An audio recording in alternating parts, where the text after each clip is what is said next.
Okay, let's go. Hi viewers అందరికీ. ఇప్పుడు మనమైతే వెస్ట్ బెంగాల్ సూర్య నుంచి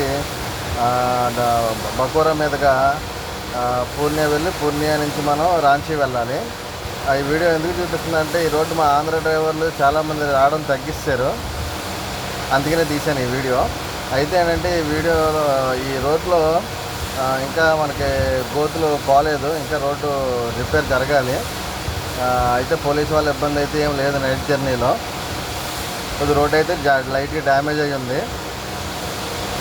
అదండి ఫ్రెండ్స్. మరి అయితే ఏంటంటే ఈ రోడ్లో మామూలుగా అయితే మనకి ఇదివరకు కాటా లేదు, ఇప్పుడు కొత్తగా కాటా ఒకటి పెట్టారు. అది వెస్ట్ బెంగాల్ గవర్నమెంట్ తరఫు నుంచే పెట్టారు.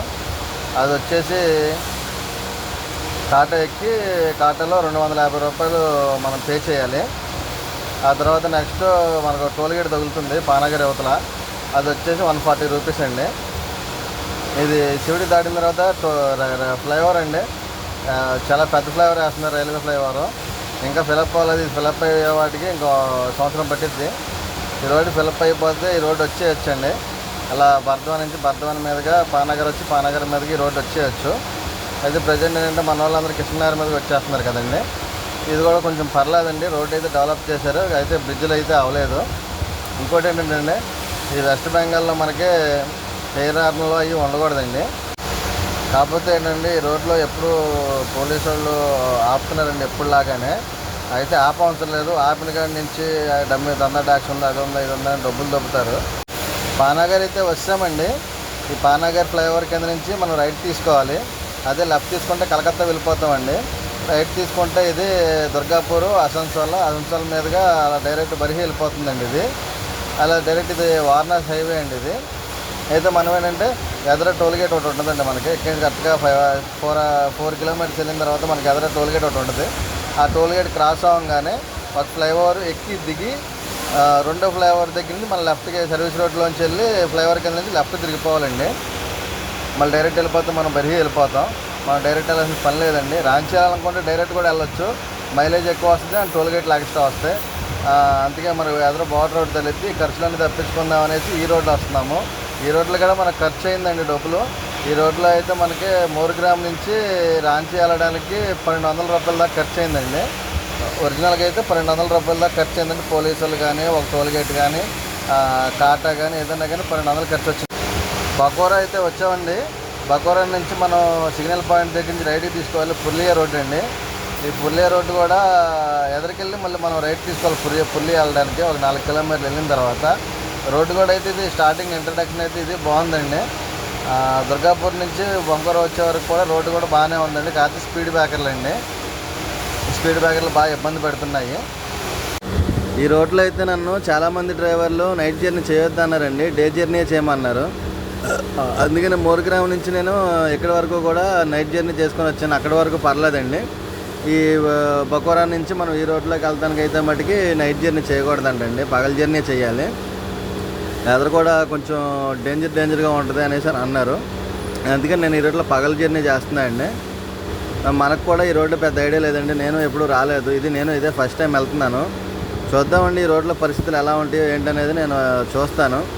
అయితే తప్పుగా అయితే అనుకోకండి, నేనైతే కొంతమంది ఇబ్బంది పడుతున్నారు కదా ఇలాంటి వీడియోలు ఉంటే వాళ్ళు చూసి పర్లేదు అనేసి చూసుకొని వాళ్ళు ఈ ప్రొసీజర్లో వెళ్తారు కదా అనేసి నేను పెడుతున్నాను ఈ వీడియోలు.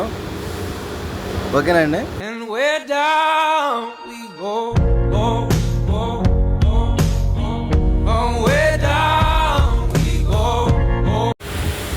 బకోరా రోడ్లోంచి రైట్కి తిరిగిన తర్వాత మళ్ళీ ఎదరికి వచ్చి 4 కిలోమీటర్స్ వచ్చి పుర్లియా రోడ్లోకి రైట్కి తిరగాలండి. డైరెక్ట్ వెళ్ళినా సరే వెళ్తుంది, కానీ మనం డైరెక్ట్ వెళ్ళకూడదు, రైట్కి తిరగాలి. ఇక్కడ నుంచి అయితే 78 కిలోమీటర్స్ పుర్లియా చూపిస్తుంది మనకి.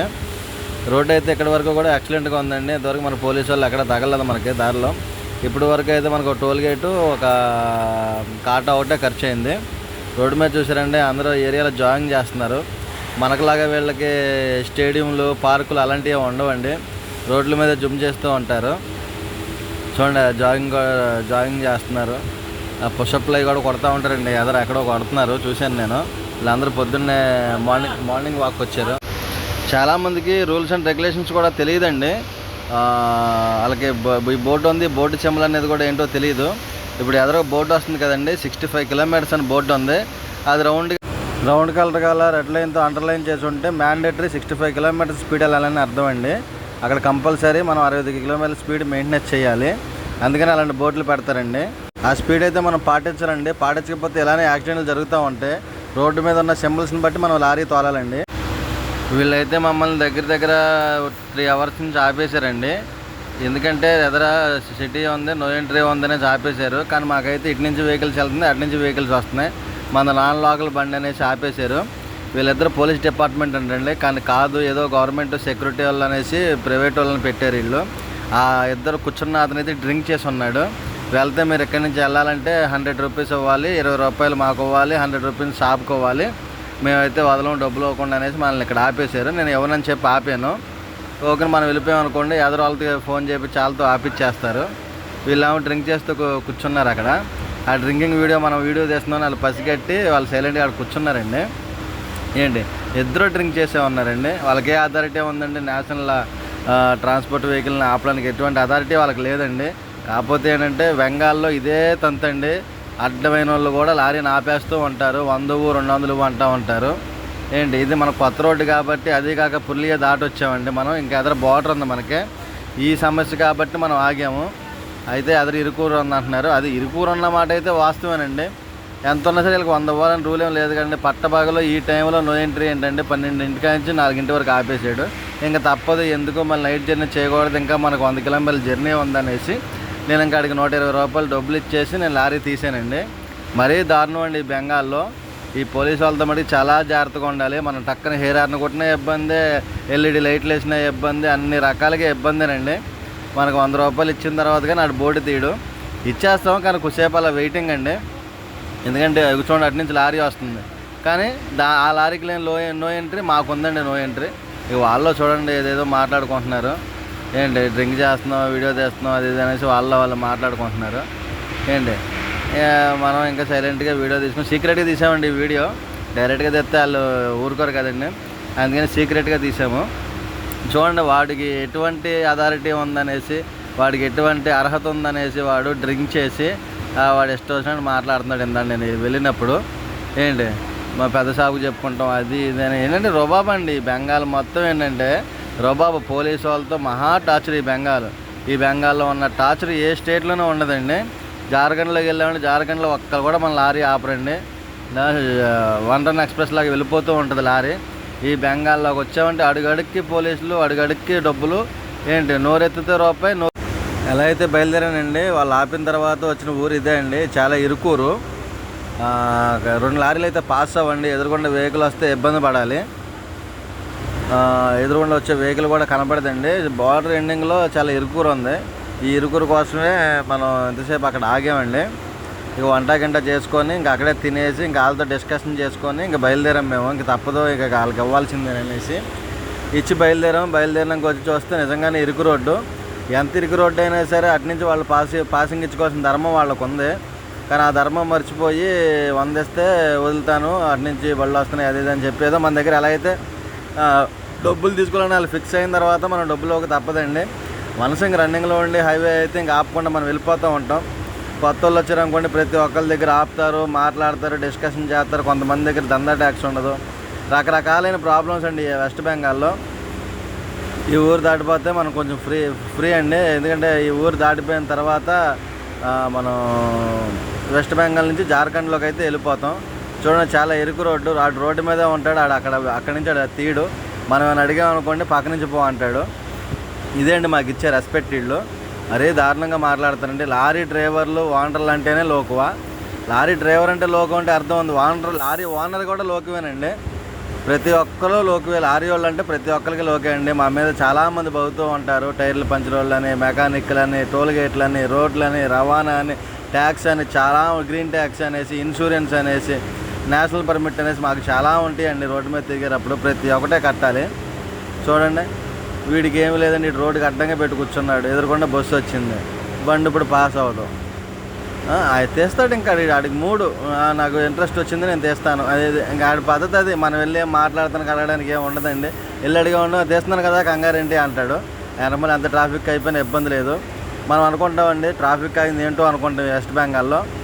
ఏంటి ఆ లైన్లోనే ఉంటాం మనం. ఎదరికెళ్ళి చూస్తే అసలు ట్రాఫిక్ ఏముంటుందండి. ఎవడో ఎదవ రోడ్డు మీద నెట్ రోడ్డు మీద ఒక బండి 2 బళ్ళు పెట్టేసుకుంటారు. ఇంకా అదే లైన్ ఆగిపోయింది అనుకొని ఇంకా అలా బళ్ళు వెనమ లైన్ పెరిగిపోతూ ఉంటాయి. ఇందాక అక్కడ 100 రూపాయలు ఇచ్చాం కదండి, వాళ్ళు వీళ్ళకి ఫోన్ చేశారండి, అటు నుంచి హెవీ బళ్ళు ఏమి రానివ్వద్దు, బండి ఇటు నుంచి వదిలేమో వాళ్ళు మనకు డబ్బులు ఇస్తారని. వీళ్ళు ఫోన్లో మన బండి నెంబర్ ఎత్తుక్కుంటున్నారు. వాళ్ళు ఆపేయడం ఇంక వెళ్ళిపో అన్నాడండి. నెంబర్ చూసుకొని మన బండి నెంబర్ చూసుకొని వెళ్ళిపోమన్నాడు. మనం ఇంకా బయలుదేరిపోయినాం.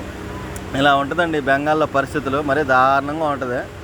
ఏంటండి ఆ టూటూలు ఉంటాయండి, ఆ టూటూలు సిటీల్లో ఉంటే అర్థం ఉందండి. నేషనల్ హైవే మీద నేషనల్ వెహికల్స్ నడిచే రోడ్డు మీద ఈ టూటూలు నడుస్తాయండి. సగానికి సగం ఈ వెస్ట్ బెంగాల్ ఈ టూటూల వల్ల యాక్సిడెంట్లు జరుగుతాయండి. వీడికి ఏమవుతుందండి టూటూ వాడికి, దీన్ని ఇక్కడ భాషలో వచ్చేసి బుడిబుడి అంటారండి. ఏంటి వీడికి ఏమి ఇబ్బంది ఉండదండి. వీడిని తప్పించిపోయి మనం తీసుకెళ్ళి రోడ్డు పక్కన పడేస్తూ ఉంటాం. అయితే బెంగాల్ బార్డర్ దాటిపోయి జార్ఖండ్లోకి వచ్చామండి. ఈ రోడ్లో అయితే ఎదురు ఒక టన్నల్ ఉంది, చిన్న టన్నల్ అది. ఆ టన్నల్లో హైట్ లోడ్ బళ్ళు రావండి. హైట్ ఎత్తుకొని ఎవరన్నా ఈ రోడ్లో రాంచి రావాలనుకున్న వాళ్ళు రావద్దు. అలాగా శాండ్ల మీదకి వెళ్ళిపోయి వెళ్ళండి, లేదంటే బర్హి మీదకి వెళ్ళండి.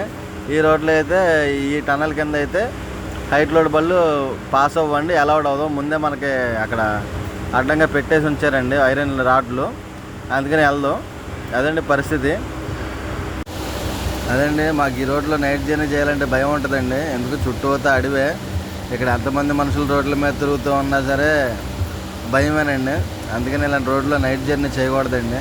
నైట్ జర్నీ చేస్తే ఏంటంటే దొంగలు నాడాలు వేయడం అనేసి, బాణాలతో కొట్టడం అనేసి, రకరకాలుగా తుపాకీలు పట్టుకొని కూడా వస్తారండి. ఇది ఒకప్పుడు బీహార్గా ఉన్నప్పుడు చిన్న పిల్లోడు కూడా ఈ బీహార్లో, ఇప్పుడు జార్ఖండ్గా మారింది, ఈ బీహార్లో చిన్న పిల్లోడు కూడా గన్ను పట్టుకొని తిరిగేవాడండి.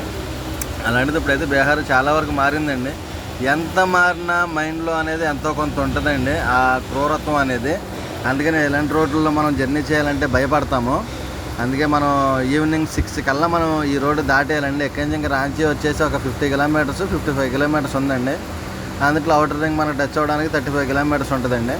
వెళ్ళిపోతుంటే మనకు 1 గంట జర్నీ. కాకపోతే ఈ రోడ్డు కొంచెం అప్ అండ్ డౌన్స్, కొద్ది ఘాట్లు కూడా ఉన్నాయి, లైట్ ఘాట్లు కూడా ఉన్నాయి. చూడండి వీళ్ళు ఇలాగ పొలం పనులు చేసుకుని ఏదో పనులు చేసుకుని వెళ్తున్నారండి. అదే నైట్ వీళ్ళు ఇలా వెళ్తున్నప్పుడు మనం వెళ్ళామనుకోండి, ఏమో గుండె జల్లుమంటుందండి. సన్నగా లారీకి అడ్డంగా వచ్చి ఆపితే మనం ఏం చేసింది ఏం లేదండి. తన్నులు తినాలా, లేదా ప్రాణాలు వదిలేయాలా, లేదంటే ఇంకా సోన్స్ ఏదైనా జరగవచ్చు. అది ఇంకా అది పైవాడు ఆజ్ఞ మీద ఉంటుందండి. ఇంకా అది మన చేతుల్లో ఏం లేదు. మాకు అనుక్షణం భయంగా ఉంటుందండి. మాకు ఎప్పుడు లారీ డ్రైవర్లకి టెన్షనేనండి. ఎందుకంటే మేము కరెక్ట్గా వెళ్ళినా ఎదుటోడు వచ్చేవాడు కరెక్ట్గా ఉండాలండి. ఇప్పుడు ఈ రోడ్డు చూడండి, చాలా చిన్న రోడ్డు, 2 బళ్ళు కరెక్ట్గా పాస్ అవ్వండి. ఎదురు బండి వచ్చినప్పుడు స్లో అవ్వాలి. జరగరాంది జరిగిందనుకోండి, ఊరుగా నూరు ఈ ప్లేస్లో ఏదైనా అయిపోయి చచ్చిపోయినా కూడా మా ముక్కు మొహం చూసేవాళ్ళు కూడా ఎవరు ఉండరండి. ఇంటికాడ మా అమ్మ బాబులు అనాథలు అయిపోవడం తప్పితే ఉండదు. మా ఒక డ్రైవర్ చనిపోయాడంటే ఒక ఫ్యామిలీ రోడ్డు మీద పడిపోయినట్టండి. అది ఎవరికీ తెలియదు. తెలిసినా దీని గురించి చర్యలు తీసుకునే వాళ్ళు ఎవరు లేరండి. మాకు ఉండే ప్రాబ్లమ్స్ అయితే పగోడక్కడ ఉండకూడదండి. మేము ఉన్న మోటార్ ఫీల్డ్ మాకు ఒక గొప్ప వరం లాంటిదండి. ఎందుకంటే డ్రైవింగ్ అంటే మాకు చాలా ఇష్టం.